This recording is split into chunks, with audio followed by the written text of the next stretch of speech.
Hello everyone, I am Amit Chaurasia. I am a second year MBBS student at JMC Azamgarh. And आज मैं तुम्हें कराने वाला हूँ टॉपिक नंबर 43 की DPP, that is mechanism of breathing.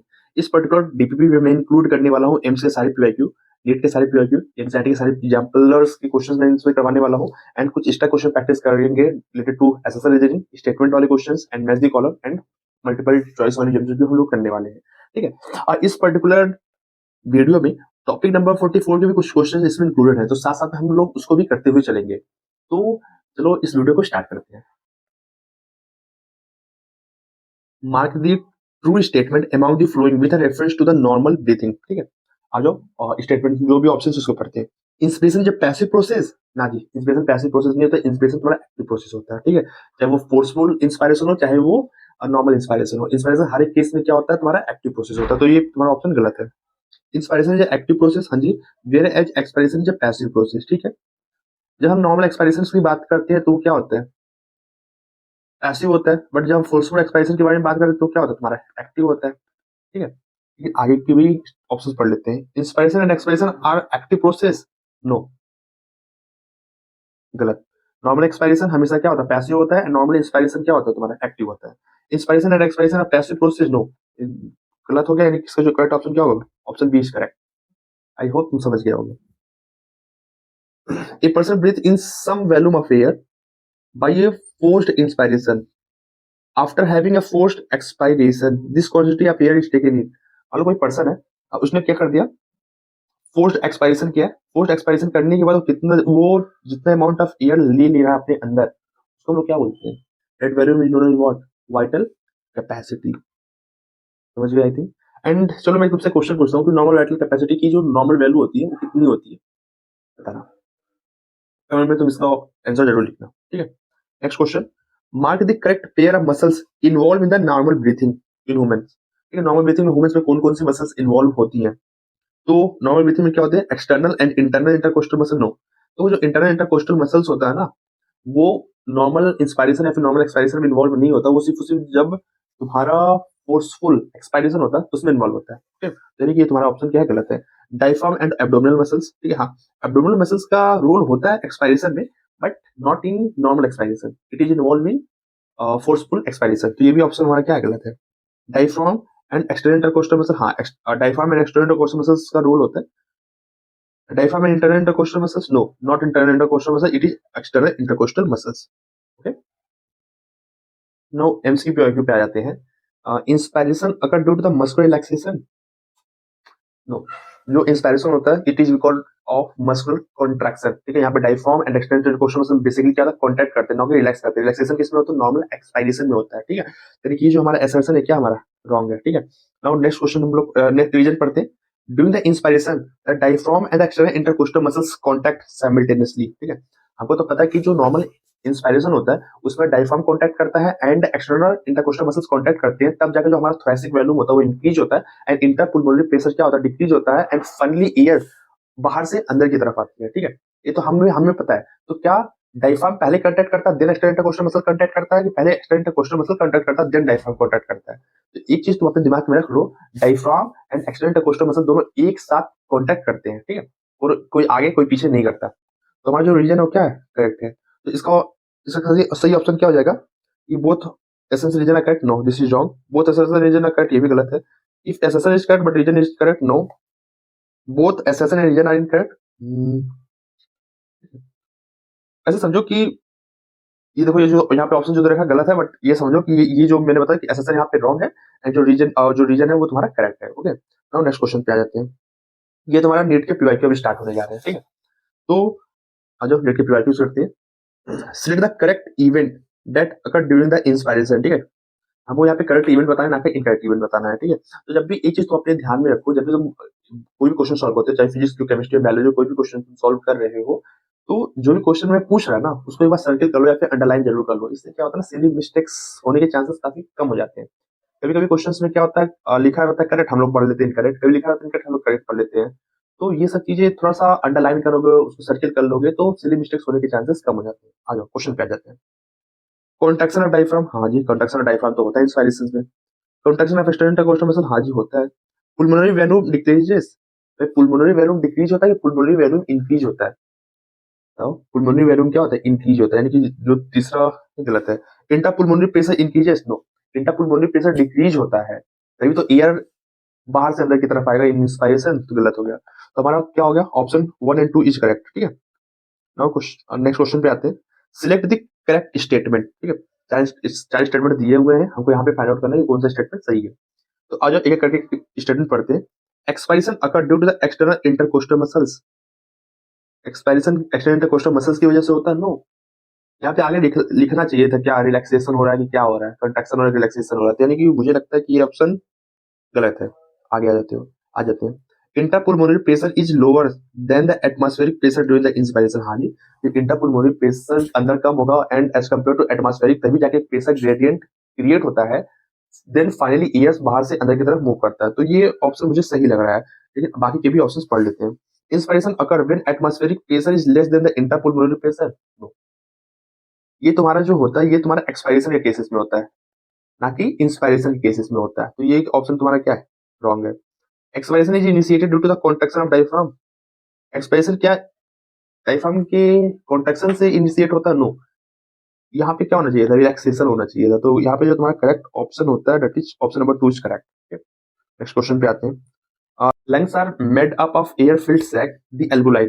They do not collapse even after forceful expiration because of, देखो तुम कितना ही फोर्सफुल एक्सपायरेशन कर लो but some amount of air तुम्हारे लंग्स में बना रहेगा। उस वैल्यूम को हम लोग क्या बोलते हैं, उस वैल्यूम को हम लोग बोलते हैं रेजिडुअल वैल्यूम। एंड उसकी जो नॉर्मल वैल्यू होती है वो होती है तुम्हारी 1100 से लेकर 1200 ml होती है। इसी की वजह से जो तुम्हारा एल्वुलाई होता है आफ्टर द फोर्सफुल एक्सपायरेशन वो कोलैप्स नहीं करता है, तो दैट इज रेजिडुअल वैल्यूम, ठीक है। चलो यहाँ पे ये बता दो कि जो नॉर्मल टाइडल वैल्यूम कितनी होती है, जो नॉर्मल टाइडल वैल्यूम होती है अप्रोक्सीमेटली 500 ml के आसपास होती है। एंड जो इंस्पायरेटरी रिजर्व वैल्यूम होती है वो कितनी होती है, दैट इज अप्रोक्सीमेटली 2500 से लेके 3000 ml के आसपास होती है। जो एक्सपायरेटरी रिजर्व वैल्यूम होती है वो तुम्हारी होती है 1000 से लेके 1100 तक होती है, ठीक है। Next question, which of the following is a possibility for the most of us in regard to breathing by making a conscious effort, ठीक है। आ जाओ, one can breathe out air totally without oxygen, is it possible? तुम सोचो कि क्या तुम inhale कर रहे हो एयर को, तो क्या सिर्फ तुम ऑक्सीजन सिर्फ इनहेल कर पाओगे, नो। जब तुम इनहेल करोगे एयर्स को तो उसमें ऑक्सीजन भी होंगे, सम अमाउंट ऑफ CO2 भी होगा, सम अमाउंट ऑफ नाइट्रोजन भी होगा। तो इट इज नॉट पॉसिबल कि तुम सिर्फ और सिर्फ ऑक्सीजन को इनहेल कर पाओ, तो ये तो टोटली गलत लगता है। One can breathe out air through the Eustachian tube by closing both nose and mouth, तुम ये बताओ तुमने कभी क्या कान से अपने इनहेल किया है क्या, is it possible, no not possible. So this option is also correct, also incorrect. One can one can consciously breathe in and breathe out by moving the diaphragm alone without moving the ribs at all, ठीक है। इस option को leave करते हैं, next वाले option पे आते हैं, then इस ऑप्शन पे वापस आएंगे, तब इस ऑप्शन को मैं तुम्हें समझाऊंगा। The lungs can be made fully empty by the forceful breathing out all the air from them. It possible? No. तुम कितना ही forceful expiration कर लो but some amount of air तुम्हारे lungs में रहेगा ही रहेगा, तो this is also incorrect, ठीक है। आते हैं option number 4, option number C पे। One can one can consciously breathe out by moving the diaphragm alone without moving the ribs at all. हाँ, ये पॉसिबल है, बट देखो ये जो है ना, ये कब पॉसिबल है, जब हम लोग नॉर्मल एंड स्लो ब्रीथिंग करते हैं ना, तब ये ऐसा पॉसिबल है कि हम डायफ्राम तो मूव कर ले बट रिब्स की मूवमेंट ना हो। बट ये चीज पॉसिबल जब हम फोर्सफुल इंस्पायरेशन करते हैं तब ये पॉसिबल नहीं है। ये कंडीशन कब पॉसिबल है, जब हम लोग सोलो ब्रीथिंग करते हैं, ठीक है। एंड नॉर्मल इंस्पायरेशन के केसेस में, ठीक है, नॉर्मल इंस्पायरेशन के केसेस में ही ये पॉसिबल है, ये फोर्सफुल इंस्पायरेशन के केसेस में पॉसिबल नहीं है। नेक्स्ट क्वेश्चन पे आते हैं। The ventilation movement of the lungs in the mammals are governed by, ठीक है, muscular wall of lungs, diaphragm and internal intercostal muscle, ठीक है। तो हमारे अंदर जो भी मूवमेंट्स हो रहे हैं वो किसी वजह से हो रहे हैं, basically diaphragm and intercostal muscles के मूवमेंट की वजह से हो रहे हैं। Then option number D will be what, correct. In man and mammals air passes from outside into the lungs through, जब आप इनहेल करते हो तो एयर कैसे पास होता है भाई, एयर फाइनली एटमॉस्फेयर से लंग्स की तरफ जा रहा है, फाइनली एल्वुलाई तक जा रहा है, कैसे जा रहा है, कैसे एयर होता है एक्सटर्नल नोस्ट्रिल से इंटर करेगा, पहले बात तो नेसल कैविटी में जाएगा, ठीक है। और नेसल कैविटी के बाद वो कहाँ जाता है, वो तुम्हारा जाएगा कहाँ पे, फेरिंग्स में जाएगा, फेरिंग्स के बाद वो कहाँ जाएगा, फेरिंग्स के बाद तुम्हारा लैरिंग्स में जाएगा, ठीक है। लैंग्स वो तो कहाँ पे जाएगा, वो तुम्हारा चला जाएगा तुम्हारा ट्रैकिया में जाएगा, इन ट्रैकिया से फिर वो कहाँ पे जाएगा, ब्रोंकाई में जाएगा, ठीक है, जो भी प्राइमरी सेकेंडरी टर्सरी ब्रोंकाई होते हैं, देन वहां से फिर कहाँ तुम्हारा जाएगा, देन वहां पे तुम्हारा ब्रोंक्यूल्स में जाएगा, ठीक है। ब्रोंक्यूल्स में जो भी होते हैं तुम्हारे रेस्पिरेटरी ब्रोंक्यूल्स होते हैं, मिड लेवल ब्रोंक्यूल्स होते हैं, ठीक है, एंड ब्रोंक्यूल्स से फिर फाइनल कहाँ पे चल जाएगा, एल्वुलाई में चला जाएगा, ठीक है। तो ये तुम्हारा क्या होगा, पूरा ईयर का पैसेज। तो सबसे पहले क्या नेशनल कैविटी होता है, देन आपका लैरिंग्स होता है, देन आपका फेरिंग्स, नो सॉरी, पहले नेशनल कैविटी होती है, देन आपकी फेरिंग्स होगी, देन आपकी लैरिंग्स होगी, देन आपकी ट्रैकिया होगी, देन आपकी ब्रोंक्यूल्स होगी, देन ब्रोंकाई, नो पहले ब्रोंकाई देन ब्रोंक्यूल, से भी गलत है। नेशनल कैविटी होगी, देन आपकी फेरिंग्स होगी, देन लैरिंग्स होगी, देन ट्रैकिया होगी, then bronchi, then bronchioles, then alveoli. हाँ, option number D is correct. अब हमने MCQ PYQs, NCERT examiner question and NEET के पीवाईक्यू जो भी इस पर्टिकुलर टॉपिक से रिलेटेड तो हमने कर लिए हैं। अब जो एक्स्ट्रा क्वेश्चन प्रैक्टिस करने वाले थे वो हम करने वाले हैं, ठीक है। Now the mechanism of breathing, this is the following statement regarding the mechanism of breathing. Inspiration act by creating the pressure gradient where the interpulmonary pressure is higher than the atmospheric pressure. No. देखो जो इंटरपुलमोनरी pressure होता है in the inspiration वो क्या होता है, कम होता है। जब लंग्स के अंदर प्रेशर कम होगा एज कंपेयर टू एटमॉस्फेयर, तभी जो एयर है बाहर से अंदर की तरफ मूव करेगी। एंड एक्सपायरेशन में इसका जस्ट उल्टा होता है। एक्सपायरेशन में क्या होता है, इंटरपुलमोनरी प्रेशर हायर होता है as compare to atmospheric pressure, then जो एयर होता है फ्रॉम लंग्स से बाहर की तरफ क्या होता है, एक्सहेल होता है, ठीक है। ये क्या दे रखा है यहाँ पे, ये जो तुम्हारा ऑप्शन है क्या है, गलत है। Expression take place where the interpulmonary pressure is lower than the atmospheric pressure, no. यहाँ पे क्या होता है, एक्सप्रेशन के केसेस में इंटरपुलमोनरी प्रेशर क्या होता है, हायर होता है कंपेयर टू एटमॉस्फेरिक प्रेशर। ये भी ऑप्शन तुम्हारा क्या है, गलत है। The diaphragm and specialised set of muscles, external internal costal muscles help in the generation of pressure gradient. हाँ जी, यहाँ पे जो भी प्रेशर ग्रेडियंट यहाँ पे जनरेट होता है इनसाइड द लंग्स, वो बिकॉज ऑफ मसल्स की वजह से होता है, मसल्स के कॉन्ट्रेक्शन की वजह से होता है। जब मसल्स कॉन्ट्रैक्ट करते हैं तो जो थोरेसिक वैल्यूम होता है वो चेंज होता है, और जो थोरेसिक वैल्यू में चेंजेस होते हैं वो तुम्हारे लंग्स के वैल्यूम में रिफ्लेक्ट करते हैं। तो ये तुम्हारा ऑप्शन क्या है, सही है। तो सिर्फ और सिर्फ यहाँ पे तुम्हारा क्या है, option number B is correct की ओनली। ये थर्ड वाला स्टेटमेंट क्या है तुम्हारा, करेक्ट है। It the following statement carefully regarding the axis of volume changes, ठीक है। तो इसको करने से पहले एक चीज समझ लो, देखो जब डायफ्राम कॉन्ट्रैक्ट करता है ना, तो जो तुम्हारा वैल्यूम चेंज होता है, इंटरपुलमोनरी वैल्यूम चेंज होता है, वो एंटीरियो पोस्टीरियर एक्सिस में चेंज होता है, ठीक है। इसको कैसे याद रख सकते हो, देखो डायफ्राम में ए आ रहा है ना, तो ए से याद रखो क्या, एंटीरियो पोस्टीरियर एक्सिस, ठीक है। और जब तुम्हारा एक्सटर्नल इंटरकोस्टल मसल्स कांटेक्ट करता है, ठीक है, तब जो तुम्हारा पुलमोनरी वैल्यूम चेंज होता है वो तुम्हारा होता है डॉर्सो वेंट्रल एक्सिस पे। डॉर्सो वेंट्रल एक्सिस पे क्या होता है तुम्हारा, चेंज होता है, ठीक है। अब आ जाओ क्वेश्चन को पढ़ते हैं। The contraction of diaphragm increases the volume of the thoracic chambers in dorsoventral axis. No. यहाँ पे जो वैल्यू तुम्हारा चेंज होता है वो एंटीरियर पोस्टीरियर एक्सिस में चेंज होता है, ठीक है। The contraction of external intercostal muscles lift up the ribs, हाँ जी, and sternum causing the increase in value of the thoracic chamber in the anterior posterior axis. No, anterior posterior axis नहीं होता, यहाँ पे dorsoventral axis होता है, ठीक है। तो यानी कि दो ये तुम्हारे दोनों के क्या क्या गलत है, यानी both statement and statement B are incorrect, okay. हम next question, regarding the sequence of event during the inspiration identify the incorrect steps बताने हैं, ठीक है। इंस्पिरेशन से रिलेटेड हमें इनकरेक्ट स्टेटमेंट जो भी है इसमें वो ये बताने हैं। अब करते हैं, आ जाओ। The contraction of diaphragm and external intercostal muscles, ठीक है। इंस्पिरेशन में क्या होता है, डायफ्राम कॉन्ट्रैक्शन होता है, एक्सटर्नल इंटरकोस्टल मसल्स भी क्या होते हैं, कॉन्ट्रैक्ट होते हैं, हाँ जी, ये तो बिल्कुल सही है। Increase in the thoracic volume lead to a similar increase in the pulmonary volume. हाँ, मैंने तुमको पहले ही एक्सप्लेन किया हूँ कि जो भी thoracic वैल्यूम में चेंजेस होते हैं वो तुम्हारे रिफ्लेक्ट करते हैं कहाँ पे, pulmonary वैल्यूम में क्या होता है, रिफ्लेक्ट करते हैं। तो बिल्कुल सही है जी। Increase in the pulmonary volume decreases the intrapulmonary pressures to less than the atmospheric pressure, बिल्कुल सही है। जब वैल्यूम इंक्रीज होता है तो प्रेशर क्या होगा, डिक्रीज होगा, और जब वैल्यूम डिक्रीज होगा तो प्रेशर क्या होगा, इंक्रीज होगा। The relaxation of diaphragm increases the thoracic volume to force air inside. The relaxation of diaphragm increases the thoracic volume to force air inside. No. जब डायफ्राम रिलैक्स करता है तो यहाँ पे क्या होता है, thoracic वॉल्यूम डिक्रीज होता है, और जब thoracic वॉल्यूम डिक्रीज होता है तो प्रेशर क्या होता है, इंक्रीज होता है, एंड देन जो एयर होता है वो एक्सहेल आउट होता है। यानी कि ऑप्शन डी इज करेक्ट, ठीक है। यहाँ पे इनकरेक्ट स्टेटमेंट पूछ रखा था। Which are the following statement strictly adheres to the test regarding the spirometer, ठीक है। देखो it can measure the residual वैल्यूम्स directly. पहले देखो हम जो रेजिडुअल वैल्यूम हम लोग डायरेक्टली मेजर नहीं कर सकते स्पायरोमीटर की वजह से, यानी कि जो ये जो ऑप्शन तुम्हारा क्या है, गलत है। It help in the clinical assessment of cardiac function. No, यहाँ पे तुम्हारे लंग्स का फंक्शन मतलब रिस्पायरेटरी फंक्शन से रिलेटेड ये चीजें है ना, तो कार्डियक फंक्शन के से तो नहीं है ये, तुम्हारे एनसीईआरटी का लाइन भी है, तो यहाँ पे चेक कर सकते हो। यहाँ पे क्या रिस्पायरेटरी फंक्शन से रिलेटेड है। It estimate the value of air involve in breathing movement, हाँ जी बिल्कुल। It is used to measure the total value of air in the lungs including the air that can not be exhaled, no. देखो जो हमारे body जो हम लोग air exhale नहीं कर पाते उसको हम लोग मेजर नहीं कर सकते थोड़ा स्पायरोमीटर, यही हमारा क्या है ड्रॉबैक है स्पायरोमीटर का। इसका जो ऑप्शन नंबर क्या हो जाए, option number C is correct. That has been modified to be incorrect regarding the expiration. Okay. So relaxation of diaphragm and the intercostal muscles return the diaphragm and sternum to their normal position, हाँ जी। तुम्हें पता है कि expiration passive process होता है, यहाँ पे कोई भी मसल्स का कंट्रैक्शन का इन्वॉल्वमेंट नहीं होती है। और जब diaphragm and external intercostal muscles अपने रिलैक्स करती हैं तो इससे जो थोरेसिक वैल्यू डिक्रीज होता है तो इंट्रापल्मोनरी प्रेशर इंक्रीज होता है एंड फाइनली क्या होता है एयर एक्सहेल हो जाता है।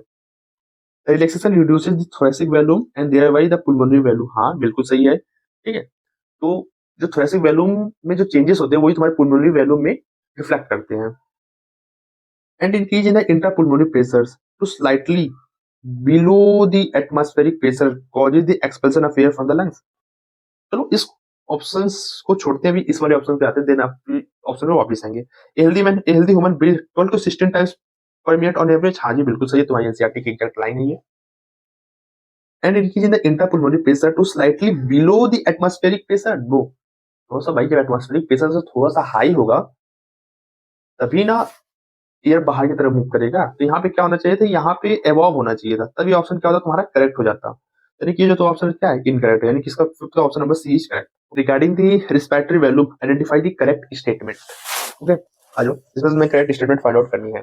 Tidal value with approximately 500 ml, हाँ जी अप्रोक्सीमेटली 500 की वैल्यू होती है। Remaining healthy man can inspire and expire approximately 5000 to 6000 ml पर मिनट। देखो ये जो नॉर्मल इंडिविजुअल्स होता है वो 12 to 16 टाइम्स ब्रीथ करता है 1 मिनट के अंदर। यदि वो 500 ml एक बार में लेता है तो 1 मिनट में कितना लेगा, तो इसको क्या कर दो तुम मल्टीप्लाई कर दो, 12 5 जा 6000 एंड 16 5 जा 8080, तो अप्रोक्सीमेटली एक हेल्दी इंडिविजुअल 1 मिनट में 6000 से लेके 8000 ml ऑफ एयर क्या इनहेल एक्सहेल करता है। बट यहाँ पे क्या दे रखा 5000 to 6000, यानी कि क्या है तुम्हारा ऑप्शन नंबर, ये क्या तुम्हारा ऑप्शन क्या है इनकरेक्ट है। इंस्पेक्टर रिजर्व वैल्यू एवरेज क्या होती है इसकी वैल्यू 1100 ml से लेकर 1200 ml होता है, नो। जो इंस्पेक्टर रिजर्व वैल्यू की जो वैल्यू होती है वो अप्रोक्सीमेटली कितनी होती है 2500 ml से लेकर 3000 ml के आसपास होती है, ठीक है। एंड ये जो वैल्यू दे रखी है ना वो एक्चुअली दे रखी है तुम्हारी रेजिडुअल वैल्यू की वैल्यू दे रखी है। Expected reserve value is the total volume of air a person can expire after a normal expiration, ठीक है। तो इस ऑप्शन को छोड़ के अभी अगले वाले ऑप्शन पे आते हैं, हम इस ऑप्शन पे रिटर्न आएंगे। The dual volume is the volume of air remaining in the lungs even after a forceful expiration, हाँ आफ्टर द फोर्सफुल एक्सपायरेशन जो एयर लंग्स के अंदर रिमेनिंग रह जाती है उसको हम लोग क्या बोलते हैं रेजिडुअल वैल्यू। इसकी जो वैल्यू होती है वो तुम्हारी होती है 1100 to 1200 ml के आसपास की क्या होती है वैल्यू होती है। देखो जो रेजिडुअल वैल्यू मतलब दूसरी चीज होती है, जो फंक्शनल रेजिडुअल वैल्यू होती है दूसरी चीज होती है, ठीक है। दोनों को दूसरे एक मिक्स मत करना। अब इस ऑप्शन पे आ जाते हैं दूसरे वाले पे, सी वाले ऑप्शन पे दोबारा आते हैं। Expected reserve value is the total value of air a person can expire after a forceful expiration. इसे तुम ध्यान से पढ़ोगे ना तो ये तुम्हारे एनसीईआरटी के डिफिनेशंस है कि expiratory reserve value is the extra value of air a person can expire after a normal expiration. Normal expiration के बाद जो तुम एक्स्ट्रा एयर एक्सपायर कर सकते हो that is expiratory reserve value. यानी कि ये जो तुम्हारा ऑप्शन है क्या है तुम्हारा करेक्ट है, यानी कि option number 6 option number D is correct. Okay now आ जाओ। अभी तुम्हारा लास्ट का टाइम चल रहा है, तुम्हारे पास बहुत ही कम टाइम बचा है और तुम्हारा सिलेबस अभी तक कंप्लीट नहीं हुआ है। अगर सिलेबस कंप्लीट हुआ तो क्वेश्चन प्रैक्टिस नहीं हुई है और बहुत सारे ऐसे बच्चे हैं जो कोचिंग्स में हैं और उनका सिलेबस अभी जाके अप्रैल में खत्म होने वाला है। तो तुम डिटेल से तो सारे लेक्चर कंप्लीट करके अपना सिलेबस कर नहीं पाओगे, तो तुम्हारे पास बस मात्र एक लास्ट और आखिरी ऑप्शन बचता है कि तुम कुछ सिलेक्टेड टॉपिक्स को करके जाओ। सिलेक्टेड टॉपिक्स कहने का मतलब ये है कि तुम 10 टॉपिक 20 टॉपिक 30 टॉपिक ना करो, 10 टॉपिक 20 टॉपिक 30 टॉपिक से कभी भी 100 नंबर 150 नंबर के क्वेश्चंस नहीं आते, वो बस तुम्हें मूड बनाने के लिए एक जरिया होता है।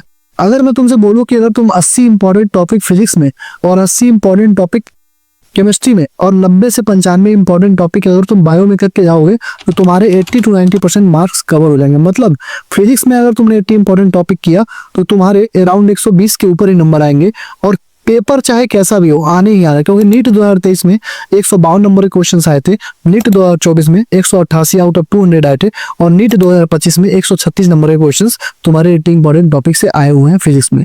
केमिस्ट्री में इस बार हम लोगों ने जो लॉन्च किया है 140 की गारंटी, 140 के आएंगे ही आएंगे। तो मैं आज अपने बैचेस के बारे में बताने जा रहा हूँ कि कैसे तुम इन बैचेस को लेके अपने नंबर को बूस्ट कर सकते हो और बाकी बच्चों से आगे निकल सकते हो। तो हमारा सबसे पहला जो बैच होता है, सबसे पहला जो हमारा बैच है 80 इंपॉर्टेंट टॉपिक फिजिक्स की है। और 80 इंपॉर्टेंट टॉपिक जो फिजिक्स की बैच है उसका जो की फीचर है वो यही है कि सबसे पहली बात ये 7 घंटे में कंप्लीट हो जाएगा और अराउंड 6000 से ज्यादा क्वेश्चन इसमें कराए गए हैं। नीट 2023 में 152, नीट 2024 में 188 और नीट 2025 में 136 नंबर के क्वेश्चन आए हुए हैं। सबके प्रूफ वीडियो पड़े हुए हैं यूट्यूब पे, आप जाके देख सकते हो।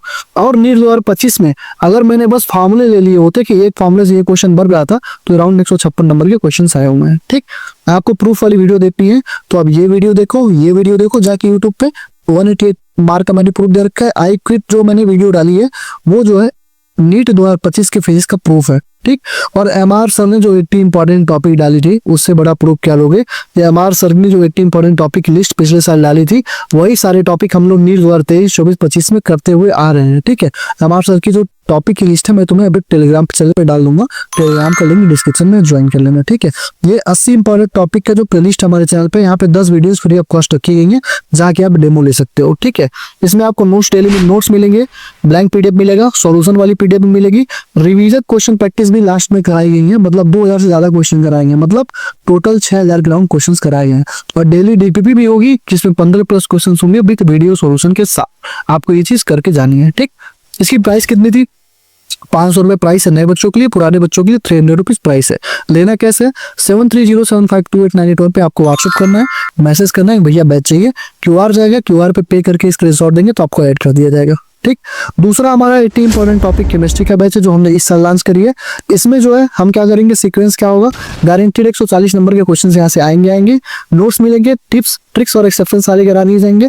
एनसीईआरटी के सारे क्वेश्चन, उस टॉपिक से रिलेटेड जितने क्वेश्चन एनसीईआरटी होंगे, चाहे in text, example, exercise, example का single correct, multiple correct, NEET का पीवाईक्यू और जेईई के पीवाईक्यू सारे हम लोग कराएंगे। ठीक है, डेली डीपीपी आपको मिलेगा 15 क्वेश्चन के वीडियो सोल्यूशन के साथ, और डेली एक लेक्चर मिलेगा, मतलब 1 घंटे के लेक्चर होंगे, बाकी 4 से 5 घंटे, मतलब आप 5 घंटे केमिस्ट्री को अगर पढ़ रहे हैं तो 1 घंटे आप हमको देंगे, 4 घंटे क्या करना आप समझिए, आपका काम समझेगा। ठीक, आपको रिवीजन करना है, क्वेश्चन प्रैक्टिस करना है, और तांका पार्ट 2 पार्ट 3 आप कर सकते हो। ठीक है, इसकी प्राइस हम लोगों ने की 250 रुपए। लेने के लिए फिर से वही प्रोसेस है, आपको 7307528981 पे आपको मैसेज करना है, व्हाट्सएप करना है। व्हाट्सएप करेंगे तो क्यूआर जाएगा, क्यूआर पे आपको पे करके स्क्रीनशॉट देना है, आपको ऐड कर दिया जाएगा। ठीक, तीसरा जो हमारा बैच है पेड बैच है अवतार सीरीज का पार्ट 3 है। एग्जैक्ट क्वेश्चन नीट 2022, 23, 24, 25 में एग्जैक्ट क्वेश्चन आ रहा है योर में इस बैच से, क्योंकि होल एनसीईआरटी हम लोगों ने करा दी है। पूरी की पूरी एनसीईआरटी के क्वेश्चन, पहले पूरी एनसीईआरटी पढ़ाई, फिर एनसीईआरटी का intext, example, exemplar, single grade, multiple grade, पूरा एक्सरसाइज, सारे क्वेश्चन कराने के बाद नीट के 40 साल की पीवाईक्यू, उसके बाद जेईई, ट्रिपल और एम्स के सारे क्वेश्चन रीजन स्टेटमेंट बेस्ड वाले सबने हमने करा लिया। ठीक है, पार्ट 1 पार्ट 2 जो है इसका वो आपको 80 इंपॉर्टेंट टॉपिक में कवर हो जाएगा। जो आप 80 इंपॉर्टेंट टॉपिक बैच के बारे में मैंने ऊपर बताया वो आपका इसमें कवर हो जाएगा। लेकिन जो पार्ट 3 है जिसमें एम्स, ट्रिपल और जेईई से क्वेश्चन के बारे में मैंने बता रखा है, 100 से 150 क्वेश्चन जो है रीजन स्टेटमेंट बेस्ड वाले हैं, उसको आपको लेना ही लेना है। क्योंकि आप ये लोगे तो आप होल सिलेबस रिवाइज हो जाएगा क्वेश्चंस के थ्रू। इसके भी 2 वीडियो हम लोगों ने फ्री ऑफ कॉस्ट डाल रखा है, पीरियोडिक टेबल और केमिकल बॉन्डिंग का, आप जाके चेक कर सकते हो। तो की फीचर इसका यही है कि अगर आपने 80 इंपॉर्टेंट टॉपिक केमिस्ट्री का और अवतार का पार्ट 3 कर लिया तो गारंटेड 180 आउट ऑफ 180 कुछ नंबर के क्वेश्चंस आएंगे ही आएंगे। और प्रूफ आपको 2 दिन नीट के बाद जैसे हम लोग हर साल देते हैं वैसे आपको मिल जाएगा।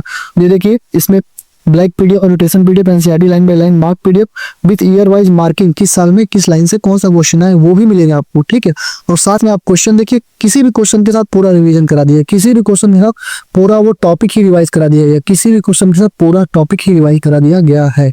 ठीक है, इसकी भी फीस जो हमने रखी थी 250 रखी थी। ठीक है, 250 इसकी फीस है, और लेने के लिए सेम आपको फिर से वही सेम चीज करना पड़ेगा, मैसेज करना पड़ेगा उस नंबर पे। ठीक है, और 2 वीडियो हमने फ्री ऑफ कॉस्ट डाल रखी है, आप जाके बस डेमो लो कैसे रिवीजन कराई जाती है। इस तरीके का वीडियो, इस तरीके का रिवीजन आपको पूरे यूट्यूब पर किसी ने नहीं कराया, गारंटीड बोल रहा हूँ, आप जाके देखना। ठीक है, सारे के सारे वीडियो, 2 वीडियो फ्री और बाकी सारे प्राइवेट टेलीग्राम ग्रुप पे 250 रुपए इसकी फीस है।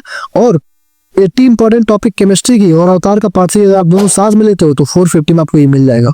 ठीक है, तो इतनी सारी हमारे पेड बैचेस हैं और गारंटेड बोल रहा हूँ फ्री में 120 नंबर के ऊपर क्वेश्चन आएंगे ही आएंगे, केमिस्ट्री में 140 के ऊपर आएंगे ही। केमिस्ट्री 80 इंपॉर्टेंट टॉपिक प्लस अवतार, अगर किसी ने पार्ट 3 कर लिया तो 180 आउट ऑफ पॉलिटी गारंटी हमारी है, same to same exact ditto question की गारंटी हमारी है। ठीक है, थैंक यू, वीडियो में ऐड होता है। एसएसएल रीजनिंग वाले क्वेश्चन पे आ जाते हैं। Inspiration is initiated by the contraction of the diaphragm. हाँ बिल्कुल, the contraction of the diaphragm increases the volume of the thoracic chambers in the dorsoventral axis. ठीक है, पहली बात तो जो डायफ्राम जब कॉन्टैक्ट करता है तो जो यहाँ पे जो वॉल्यूम चेंजेस होते हैं ना वो एंटीरियर पोस्टीरियर एक्सिस पे होता है, ना कि डोर्सोवेंट्रल एक्सिस पे होता है। तो दिस ऑप्शन इज करेक्ट। तो यहाँ पे जिसका जो आंसर हो जाएगा वो तुम्हारा हो जाएगा A is correct and reason is false. Okay, next पे आ जाते हैं। We have the ability to increase the strength of inspiration and expiration. हाँ, that is forceful expiration, forceful inspiration होता है जो कि एक्टिव प्रोसेस होते हैं बहुत। हम एबिलिटी तो है। Additional muscles in the abdomen help in increasing the strength of breathing, बिल्कुल है। ठीक है, तो इसका भाई तुम्हें पता है भाई। अब दो ये जो रीजन है ना वो एसएसआई को एक्सप्लेन तो कर ही रहा है ना। हम इंस्पायरेशन एंड एक्सपायरेशन कैसे इंक्रीज करते हैं? कोई मसल्स तो होते हैं ना, एब्डोमेन के मसल्स होते हैं, इंटरनेट मसल्स होते हैं, और तुम्हारी क्या होते हैं, और स्टर्नोक्लेविडोमास्टोइड मसल्स होते हैं, पेक्टोरल्स माइनर मसल्स होते हैं, स्क्लेनियस मसल्स इसमें हेल्प करते हैं। तो A and B are true and I is the correct explanation. ठीक है, नाउ आ जाते हैं क्वेश्चन नंबर 9 पे। An increase in the pulmonary volume decreases the intrapulmonary pressure and increase in the pulmonary volume decreases the intrapulmonary pressure। हाँ, जब volume increase होगा तो pressure decrease होगा, जब प्रेशर इंक्रीज होगा तो वैल्यूम जब सॉरी समझो कि जब वॉल्यूम इंक्रीज होगा तो प्रेशर डिक्रीज होगा, और जब वॉल्यूम डिक्रीज होगा तो प्रेशर क्या होगा, इंक्रीज होगा। तो जब यहाँ पे वॉल्यूम इंक्रीज करे तो प्रेशर क्या होना चाहिए, डिक्रीज होना चाहिए। तो ये तुम्हारा एसेसन तो क्या है, सही है।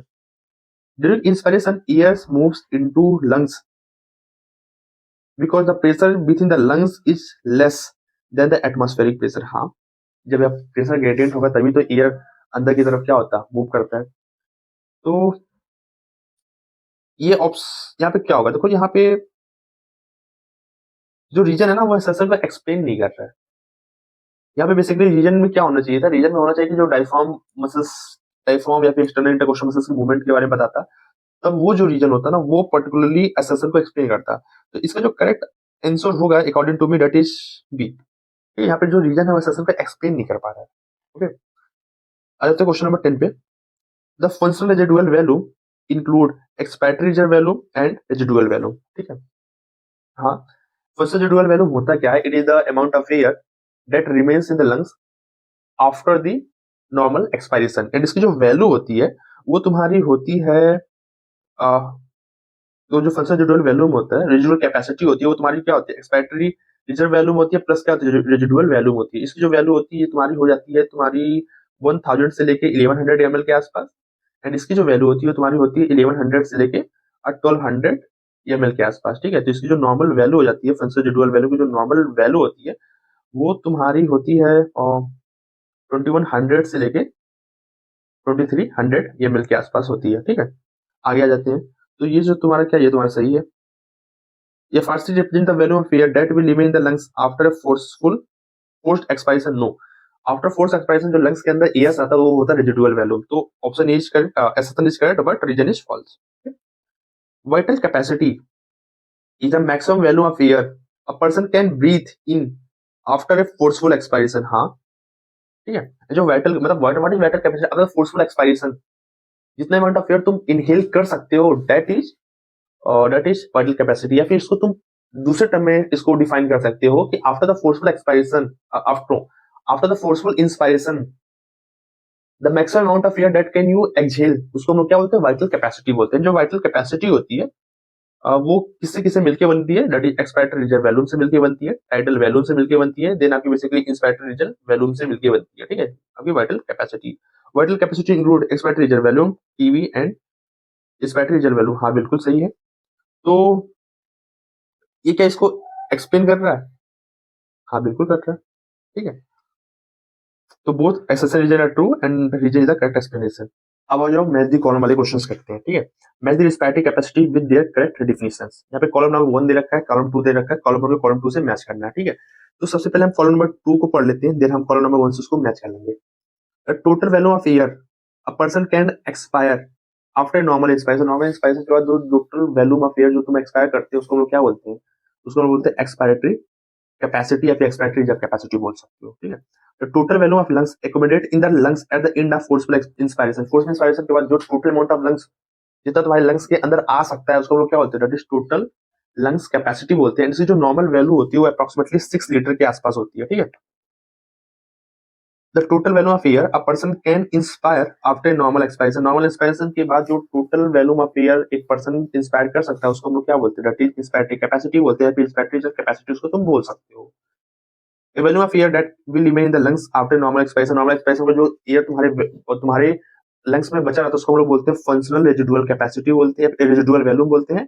And after the forceful expiration के बाद जो तुम्हारे एयर तुम्हारे बॉडी लंग्स में बचा रहता है उसको हम लोग बोलते हैं रेजिडुअल वैल्यूम। तो इसकी जो ऑप्शन हो जाएगा यहाँ से मैच कर लेते हैं। तो ए का जो तुम्हारा हो जाएगा, ए का तुम्हारा हो जाएगा थर्ड, ओके, एंड बी का तुम्हारा हो जाएगा फर्स्ट, एंड फंक्शनल जो कैपेसिटी है तुम्हारा फोर्थ हो जाएगा, एंड जो तुम्हारा डी है उसका तुम्हारा क्या हो जाएगा, और तुम्हारा डी हो जाएगा सेकंड। ओके, मैच कर लेते हैं। तो देखो ए का तुम्हारा थर्ड है, ए का तुम्हारा थर्ड है, तो ये तुम्हारा नहीं होगा। ए का थर्ड है एंड बी का क्या है, सेकंड है। सी का क्या है तुम्हारा, सी का है फोर्थ, यानी कि option number B, option number A इसका है, ठीक है। Match the column with their NCERT specified average value, ठीक है। जो जो टाइटल वैल्यू कितनी होती है, 5000 ml होती है। पर मिनट के बारे में पूछा तो क्या 6000 से लेके 800 ml के आसपास होती है। इंस्पायरेटरी रिजर्व वैल्यूम क्या होती है, इंस्पायरेटरी रिजर्व वैल्यूम, और ये तुम्हारी होती है 25 ml से लेके 3000 ml के आसपास होती है, ठीक है। एंड अभी जो एक्सपायरेटरी रिजर्व वैल्यूम होती है तुम्हारी क्या होती है, 30 से तुम्हारी होती है 1000 से लेके 100 ml की, 1100 ml के आसपास होती है। जो रिचुअल वैल्यूम होती है वो तुम्हारी होती है 1100 से लेकर 1200 ml के आसपास, ठीक है। ये मैच कर लेना। आ जाओ क्वेश्चन नंबर 14 पे आ जाते हैं। Match the movement with the axis of changes, ठीक है। तो जब डायफ्राम कांटेक्ट करता है तो जो तुम्हारी वैल्यूम होती है चेंजेस कहाँ पे होती है, एपी से तुम याद रखो क्या एंटीरियर पोस्टीरियर एक्सिस पे चेंजेस होती है, ठीक। तो यहाँ पे जो तुम्हारी चेंजेस होगी क्या, increase in the anterior posterior axis, यानी ए का तुम्हारा क्या हो जाएगा, तुम्हारा सेकंड हो जाएगा, ओके। जब contraction of external intercostal muscle जब कंटेक्ट होती है तो इसमें क्या होती है, यहाँ पे जो तुम्हारी वैल्यूम की चेंजेस होंगी ना वो तुम्हारी क्या होंगी, वो तुम्हारी डोर्सो वेंट्रल एक्सिस पे होंगी। तो बी का क्या हो जाएगा, फर्स्ट हो जाएगा। एंड रिलैक्सेशन ऑफ डायफ्राम, जब तो यहाँ पे क्या होगा, जो यहाँ पे जो तुम्हारी वैल्यूम वो क्या होगी, उसी सेम एक्सिस में क्या होंगी, डिक्रीज होंगी। तो यहाँ पे क्या होगा, decrease in the anterior posterior axis. C का क्या हो जाएगा, 4 हो जाएगा। एंड डी का रिलैक्सेशन ऑफ इंटरकोस्टल मसल्स, ये क्या हो जाएगा तुम्हारा, decrease in the dorso ventral axis, okay. या तुम ऑप्शन यहाँ पे मैच कर लेना। आ जाओ नेक्स्ट क्वेश्चन पे आ जाते हैं, ठीक है। यहाँ पे क्या है, मल्टीपल करेक्ट है एंड मल्टीपल करेक्ट वाले क्वेश्चन है, ठीक है। आ जाओ पढ़ते हैं, स्टार्ट करते हैं। Which are the following constitute the vital capacities, ठीक है। एक्चुअली समझो वाइटल कैपेसिटी होता क्या है, ठीक है। भाई फोर्सफुल एक्सपायरेशन के बाद जो टोटल अमाउंट ऑफ एयर तुम इंस्पायर कर सकते हो उसको हम लोग क्या बोलते हैं, इस वाइटल कैपेसिटी बोलते हैं। तो इसके अंदर क्या क्या चीजें इंक्लूड होती है, एक्सपायरेटरी जब वैल्यूम इंक्लूड होती है, हाँ जो टाइटल वैल्यूम इंक्रीज होती है, इंस्पायरेटरी जब वैल्यूम इंक्रीज होती है, कि तुम्हारा ऑप्शन है क्या है, करेक्ट है। तो total lung capacity minus residual value, हाँ टोटल लैंग कैपेसिटी में से रेजिडुअल वैल्यू माइनस करो तो क्या बचेगा तुम्हारा, वाइटल कैपेसिटी बचेगा। जो टोटल लैंग कैपेसिटी होता है उसको हम लोग क्या ऐसे भी डिफाइन करते हैं, vital capacity plus residual value. तो ये भी तुम्हारा ऑप्शन क्या है, करेक्ट है, ठीक है। The maximum value of air a person can breathe out after forceful inspiration, हाँ बिल्कुल है, ठीक है। वाइटल कैपेसिटी को हम लोग इंस्पायरेशन एंड एक्सप्रेशन के दोनों टर्म में क्या कर सकते हैं, डिफाइन कर सकते हैं। तो ये भी ऑप्शन तुम्हारा क्या है, करेक्ट है, यानी कि option number D is correct, okay. Identify the incorrectly matched pair regarding the वैल्यूम्स, ठीक है। अभी इनकरेक्ट तुम्हें फाइंड आउट करना है। इंस्पायरेटरी जब volume a person can inspire by a forceful inspiration, a person can inspire by a forceful inspiration, हाँ forceful inspiration में जो एयर हम लोग ले सकते हैं उसको हम लोग क्या इंस्पायरेटरी जब वैल्यू, जिसकी जो वैल्यू होती है 2500 से लेकर 3000 ml के आसपास की वैल्यू होती है। ये भी तुम्हारी क्या करेक्ट है। Inspiratory reserve value a person can expire by forceful expiration, हाँ ये भी सही है। Residual value the value remaining after normal expiration, no normal expiration नहीं, फोर्सफुल एक्सपायरेशन होना चाहिए। जो नॉर्मल एक्सपायरेशन में जितनी नॉर्मल एक्सपायरेशन के बाद जो एयर लेंस मिल जाती है उसको हम लोग बोलते हैं फंक्शनल रेजिडुअल वैल्यू, यानी कि ऑप्शन तुम्हारा क्या है, करेक्ट है। Tidal volumes, value of air inspired or expired during the normal, value of air inspired expired during the normal expiration, हाँ बिल्कुल सही, जिसकी जो वैल्यू होती है 500 ml के आसपास होती है, ठीक है। तो इसका जो इनकरेक्टली क्या हो जाएगा, इनकरेक्ट यहाँ पे तुम्हारा क्या है, सी है, ठीक है। Choose the statement which is true regarding the pressure dynamic, inspiration occur when the intrapulmonary pressure is less than the atmospheric pressure, ठीक है, नेगेटिव प्रेशर, हाँ बिल्कुल सही, जो कि मैं तुमको ऑलरेडी एक्सप्लेन कर चुका प्रीवियस क्वेश्चन में। तो ये तुम्हारा ऑप्शन क्या है, सही है। Expiration occur when the intrapulmonary pressure is equal to the atmospheric pressure, no. Air तभी इनहेल या फिर एक्सहेल होगा जब वहां पे प्रेशर ग्रेडियंट प्रेजेंट हो, ठीक है। यदि दोनों pressure atmospheric pressure and intrapulmonary pressure एक दूसरे के इक्वल होंगे तो एयर मूव ही नहीं, मतलब एयर का मूवमेंट होगा ही नहीं। ये भी ऑप्शन, ये तुम्हारा ऑप्शन क्या है, इनकरेक्ट है। Inspiration occur when the intrapulmonary pressure is higher than the atmospheric pressure, no, गलत है, ठीक है। एक देखो ये सब मैं चीजें तुमको ऑलरेडी एक्सप्लेन कर चुका हूँ क्यों। Expansion occur when the intrapulmonary pressure is lower than the atmospheric pressure, no, यहाँ पे हाई होना चाहिए, यानी कि जो ऑप्शन यहाँ पे क्या ट्रू कौन सा है, पहला ऑप्शन यहाँ पे क्या है, करेक्ट है। The total lung capacity can be mathematically represented as, तो टोटल लंग कैपेसिटी में vital capacity plus residual volume add करो तो टोटल लंग कैपेसिटी बन जाएगी तुम्हारी। एंड देखो जो वाइटल कैपेसिटी के अंदर क्या क्या चीज आती है, एक्सपेक्टेड रिजर्व वैल्यूम आता है, इंस्पेक्टेड रिजर्व वैल्यूम आता है, एंड क्या होता है तुम्हारा टाइडल वैल्यूम आता है। ये तुम्हारे मिल के क्या बना लेंगे, ये तुम्हारे मिल के बना लेंगे क्या, वाइटल कैपेसिटी, ये प्लस क्या रेसिडुअल वैल्यूम, तो ये भी तुम्हारा क्या करेक्ट है, ये भी तुम्हारा क्या करेक्ट है। और जो बी वाला देख लेते हैं, एक्सपेक्टेड रिजर्व वैल्यूम हो गया, टाइडल वैल्यूम हो गया, एंड इंस्पेक्टेड रिजर्व वैल्यूम हो गया, ठीक है। नहीं, ये पूरा मिलकर तो सिर्फ और सिर्फ वाइटल कैपेसिटी बनाएंगे, ठीक है। ये जो टोटल लंग कैपेसिटी नहीं होगा, यानी कि बी क्या करेक्ट होगा, तो यहाँ पे जो इसका करेक्ट ऑप्शन क्या होगा, that is option number D is correct, both A and C are correct. Which of the following muscles are explicitly mentioned as helping in the generation of pressure gradient for breathing? देखो यहाँ पे जो भी inspiration case में जो भी pressure gradient generate होता है वो किन किन मसल्स की वजह से होता है। क्या सिर्फ सिर्फ डायफ्राम मसल्स होते हैं, क्या सिर्फ सिर्फ एक्सटर्नल इंटरकोस्टल मसल्स होते हैं, क्या इंटरनल इंटरकोस्टल मसल्स होते हैं, कि diaphragm and external intercostal muscles and internal intercostal muscles, क्या होगा। देखो अब यहाँ पे जो भी दे रखा है, यहाँ पे ये नहीं बताया कि ब्रीथिंग कैसे होती है, कौन सी ब्रीथिंग है, फोर्सफुल इंस्पायरेशन है कि नॉर्मल इंस्पायरेशन है कि क्या है, ठीक है, नहीं दे रखा है। यहाँ पे जस्ट पूछ रहा है कि ब्रीथिंग में और किन किसकी वजह से प्रेशर ग्रेडियंट जनरेट होता है, तो मसल्स की वजह से प्रेशर ग्रेडियंट जनरेट होता है, चाहे वो डायफ्राम हो, चाहे वो एक्सटर्नल हो, चाहे इंटरनल इंटरकोस्टल मसल्स हो, चाहे पॉजिटिव प्रेशर ग्रेडियंट जनरेट हो, चाहे नेगेटिव प्रेशर ग्रेडियंट जनरेट हो तो दोनों रहा है, ठीक है। तो इसका जो करेक्ट ऑप्शन तुम्हारा होगा, डायफ्राम की वजह से भी होता है, एक्सटर्नल इंटरकोस्टल मसल्स की वजह से भी होता है, एंड इंटरनल इंटरकोस्टल मसल्स की भी वजह से होता है, तो करेक्ट ऑप्शन क्या हो जाएगा, option number D will be correct. When the diaphragm and internal intercostal muscles relax, diaphragm relax करेगा and external intercostal muscles relax करेगा तो क्या होगा, जो थोरैसिक वैल्यूम को डिक्रीज करेगा एंड इंट्रापुलमोनरी प्रेशर इंक्रीज करेगा, देन फाइनली क्या होगा तुम्हारा एक्सपायरेशन होगा। वही चीज है यहाँ पे, जो थोरैसिक वैल्यूम क्या होगा, इंक्रीज होगा, नो, थोरैसिक वैल्यूम क्या होगा, डिक्रीज होगा। द पुलमोनरी वैल्यूम डिक्रीजेस, हाँ पुलमोनरी वैल्यूम डिक्रीज होगा। Air moves from outside to inside, no, बाहर से अंदर की तरफ थोड़ी नहीं आएगा, एक्चुअली यहाँ पे अंदर से बाहर की तरफ जाएगा, तो ये भी क्या है तुम्हारा गलत है। The sternum moves deeper into the thoracic cavity, हाँ थोरैसिक कैविटी के अंदर आएगी।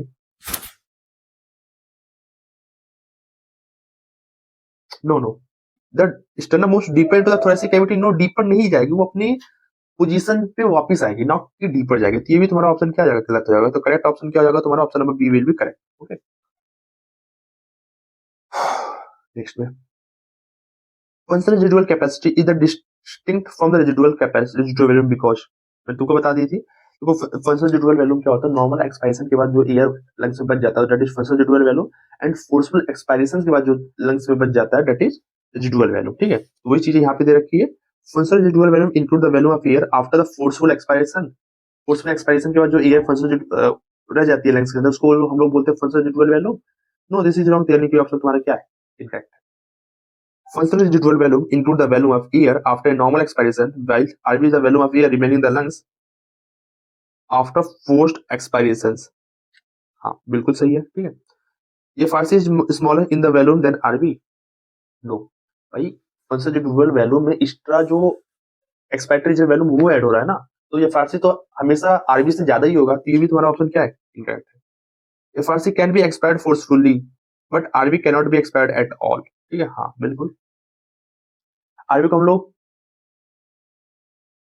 नो, ये फारसी को तुम कंप्लीटिव निकाल सकते हो, नो, तुम ये फारसी कंप्लीटली निकाल ही नहीं सकते ना, क्योंकि ये फारसी में देखो जो ये फारसी होता है वो दो चीज होती है, इसमें क्या होता है, एक्सपायरेटरी रिजर्व वैल्यूम होती है प्लस क्या होती है, जो डुअल वैल्यूम होती है। तुम यदि फोर्सफुली तो इसको तो निकाल दोगे ना, बट इसको तो नहीं निकाल पाओगे, तो ये फारसी को भी तुम कंप्लीटली फोर्सफुली बाहर एक्सेल नहीं कर सकते, ये भी तुम्हारा ऑप्शन क्या हो जाएगा, इनकरेक्ट हो जाएगा, तो correct option will be B, okay. Consider value of expiratory reserve volume and residual volumes which is logically deduction is correct based on the text. The volume of air one can forcefully exhale, that is expected value is greater than the volume of air that must remain in the lungs. देखो जो residual volume होता है कितना होता है, वो तुम्हारा होता है 1100 से लेकर 1200 ml के आसपास होता है, ठीक है। एंड इसकी जो ईआरबी की जो वैल्यू होती है वो तुम्हारी क्या होती है, नॉर्मल जो होती है 1000 से लेकर 1100 ml के आसपास होती है, तो क्या ग्रेटर होती है कि कम होती है? कम होती है, तो ये भी ऑप्शन तुम्हारा क्या है? ये जो तुम्हारा ऑप्शन है इनकरेक्ट है। The value of air one can forcefully exhale is slightly less than or equal to the volume that remains in the lungs. ठीक है, इसकी जो वैल्यू हुई है देखो, क्या वो स्लाइटली लेस होती है? हाँ, थोड़ी सी कम होती है, or equal to the volume that remains in the lungs. तो ऑप्शन नंबर बी क्या है? करेक्ट है। ERV is actually double the RV. Double होती है? नो, नियरली सेम होती है। RV is always less than 1000 ml। No, RV क्या 1000 ml से हमेशा कम होती है? नहीं, हमेशा ज्यादा होती है। तो ये भी ऑप्शन तुम्हारा क्या है? इनकरेक्ट है। तो option number B will be correct. Okay, which event caused the increase in the volume of the thoracic chamber in the dorsoventral axis? जो dorsoventral axis क्या इस कौन सा मसल कंटेक्ट करता है ताकि जो dorsoventral axis पे वैल्यूम इंक्रीज होता है? दैट इज तुम्हारा external intercostal muscles. Contraction of diaphragm? No, ये तो इंटीरियर पोस्टीरियर एक्सिस पे इंक्रीज करता है। Relaxation of diaphragm? नो, ये तो डिक्रीज करेगा इंटीरियर पोस्टीरियर एक्सिस पे। Contraction of the external intercostal muscles? हाँ जी बिल्कुल। Contraction of the abdominal muscles? No, contraction of abdominal muscles क्या करता है? ये तुम्हारा फोर्सफुल एक्सपायरेशन करवाता है।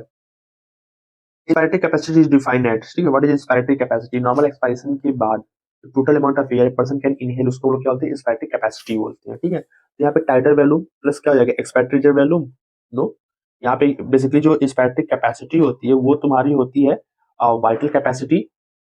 नो सॉरी सॉरी, ये तुम्हारी जो होती है डेट इज, ये तुम्हारी होती है यहाँ पे इंस्पायरेटरी रिजर्व वैल्यूम होता है प्लस क्या होता है तुम्हारा टाइडल वैल्यूम होता है। ये मिलकर तुम्हारी क्या बनाती है? इंस्पायरेटरी कैपेसिटी बनाती है। ठीक है, तो ये जो तुम्हारा ऑप्शन है क्या है? इनकरेक्ट है। The total value of air a person can inspire after normal expiration. हाँ, नॉर्मल एक्सपायरेशन के बाद जो भी total amount of air person can inhale कर सकता है उसको हम लोग बोलते हैं इंस्पायरेटरी कैपेसिटी बोलते हैं। ठीक है, the total value of air a person can inspire after forceful expiration. No, forceful expiration के बाद जो total amount of air person can inhale कर सकता है उसको हम लोग क्या बोलते हैं? उसको हम लोग बोलते हैं वाइटल कैपेसिटी बोलते हैं, ना कि इंस्पायरेटरी कैपेसिटी। इसकी जो इंस्पेक्टिव कैपेसिटी की जो वैल्यू होती है, tidal value, inspective value, expected value, ये क्या टाइटल कैपेसिटी? ये तुम्हारी इंस्पेक्टिव कैपेसिटी होती है? नहीं, ये जो तुम्हारी है ये तुम्हारी क्या होती है? वाइटल कैपेसिटी होती है, ना कि इंस्पेक्टिव कैपेसिटी। एक चीज और समझ लो कि जो इंस्पेक्टिव कैपेसिटी की जो तुम्हारी नॉर्मल वैल्यू होती है वो तुम्हारी होती है क्या? पहले तो इंस्पेक्टिव कैपेसिटी आईआरबी प्लस टीवी से मिलकर बनी होती है, एंड इसकी जो नॉर्मल वैल्यू होती है तुम्हारी कितनी होती है? 2500 ml से लेकर 3000 ml के आसपास होती है, एंड ये तुम्हारी होती है जो तुम्हारी 500 ml होती है। ठीक है, तो जो आईवी की जो नॉर्मल वैल्यू होती है वो तुम्हारी होती है 3000 ml से लेके 3500 ml के आसपास क्या होती है इसकी जो तुम्हारी नॉर्मल वैल्यू होती है। ठीक है, याद रखना ये क्वेश्चन तुम्हारी नीट में डायरेक्ट आ जाएंगे। Now expiratory reserve, expiratory capacity include, what is expiratory capacity के अंदर क्या क्या चीजें होती है? टाइडल, देखो पहले तो एक्सपायरेटरी कैपेसिटी होती क्या है? नॉर्मल इंस्पायरेशन के बाद टोटल अमाउंट ऑफ एयर जो तुम एक्सपायर कर सकते हो उसको लोग क्या होते हैं? एक्सपायरेटरी कैपेसिटी बोलते हैं। एक्सपायरेटरी कैपेसिटी के अंदर क्या क्या चीजें इंक्लूड होती हैं? ये तुम्हारी पहले तो टाइडल वैल्यू इंक्रीज होती है, देन आपको क्या होता है? एक्सपायरेटरी रिजर्व वैल्यू होती है। ठीक है, इसकी जो नॉर्मल वैल्यू होती है वो तुम्हारी जो नॉर्मल वैल्यू होती है ये तुम्हारी हो जाती है 1500 से लेके 1600 ml के आसपास क्या होती है इसकी जो नॉर्मल वैल्यू होती है। Tidal value and the expiratory reserve value? No, यहाँ पे क्या होना चाहिए? एक्सपायरेटरी रिजर्व वैल्यू होना चाहिए। ठीक है, ये तो तुम्हारा ये बताइए, ये तो एक्सपायरेटरी कैपेसिटी ये वाले बता रहा है। Tidal value and expiratory reserve value? हाँ जी बिल्कुल सही है। Expiratory reserve value plus residual value? No, ये भी गलत है। Tidal value only? नो, तो option number B will be correct. A healthy man can inspire and expire approximately how much air in per minute। ठीक है, तो जो tidal value होती है क्या होती है? 5000 ml होती है। ठीक है, एंड नॉर्मली हम लोग 12 से 16 मिनट 16 टाइम्स क्या करते हैं? ब्रीथ करते हैं पर मिनट में, इसको मल्टीप्लाई कर दो तुम्हारी वैल्यू आ जाएगी। तुम्हारी हो जाए 6000 से लेके 8000 ml पर मिनट हम लोग क्या कर सकते हैं? इनहेल कर सकते हैं। ठीक है, नॉर्मल इंडिविजुअल करता है। Identify the step that immediately follows increase in the pulmonary value during the inspiration. मतलब ये क्वेश्चन ये बोल रहा है कि जब पुल्मोनरी वैल्यूम तुम्हारी इंक्रीज हो जाती है तो उसके जस्ट बाद कौन सा स्टेप्स तुम्हारा इंस्पायरेशन में होता है वो तुम्हें यहाँ पे बतानी है। तो देखो, जब पुल्मोनरी वैल्यूम पहले तो सबसे पहले स्टेप क्या होता है? सबसे पहले जब डायफ्राम कांटेक्ट करते हैं and external intercostal muscles contact करते हैं तो तुम्हारा जो थोरेसिक वैल्यूम होता है क्या होता है? इंक्रीज होता है। जब थोरेसिक वैल्यूम इंक्रीज होता है तो जो तुम्हारा पुल्मोनरी वैल्यूम होता है वो इंक्रीज करता है, और जब पुल्मोनरी वैल्यूम इंक्रीज करता है इससे जो तुम्हारी इंटर पुल्मोनरी प्रेशर क्या होता है वो लेस कम हो जाता है as compare to atmospheric pressure. और जब यहाँ पे एक प्रेशर कम हो गया देन जो तुम्हारा एयर होता है वो क्या करता है? बाहर से अंदर की तरफ क्या करता है? मूव करता है। ठीक है, वही सेम चीज यहाँ पे। तो क्या जब पुल्मोनरी वैल्यूम इंक्रीज होगा उसके बाद कौन सा स्टेप होता है? उसके बाद तुम्हारा जो पुल्मोनरी प्रेशर होगा इंटर पुल्मोनरी प्रेशर वो लेस हो जाएगा। तो इससे क्या increase in thoracic volume? No, ये तो इससे पहले का प्रोसेस है। Air moves into the lungs? No, इसके जस्ट बाद क्या होगा? प्रेशर कम होगा, ना कि एयर तुरंत अंदर आ जाएगा। Decrease in the inter pulmonary pressure to the less than atmospheric pressure? हाँ जी सही है। Lifting up of the ribs and sternum? No, ये तो इससे पहला प्रोसेस, सबसे पहला प्रोसेस होता है। Now next question, the maximum volume of air a person can breathe in after forced expiration is the definition of what? भाई forced expiration के बाद जो total amount of air तू inhale कर सकते हो, that is क्या? That is तुम्हारी vital capacity होती है, ठीक है। vital capacity तुम्हारी inspiratory reserve volume, expiratory reserve volume plus tidal volume से मिलके बनी होती है, ठीक ठीक है। आई विल 2 क्वेश्चंस बच गए, इस 2 क्वेश्चंस को तुम खुद से करना, ये काफी इजी है। अब ये सब चीजें मैं ऑलरेडी एक्सप्लेन कर चुका हूँ, ठीक है।